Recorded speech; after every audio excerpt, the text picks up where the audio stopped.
रसूल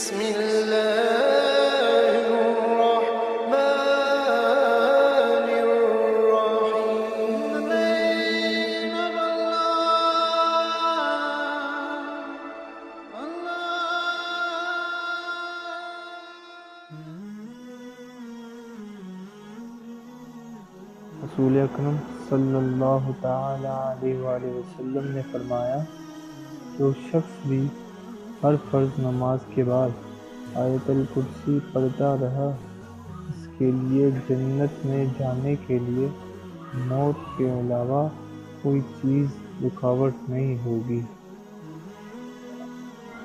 या सलाम, जो शख्स फजर की नमाज के बाद इसे 1000 बार पढ़ेगा तो वो साहिब इल्म हो जाएगा।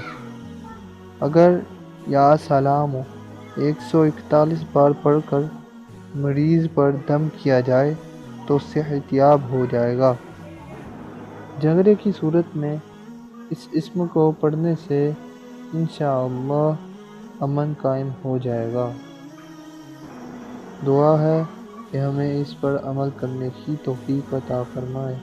आमीन बिजाहिन नबीउल आमीन सल्लल्लाहु तआला अलैहि व आलिहि वसल्लम।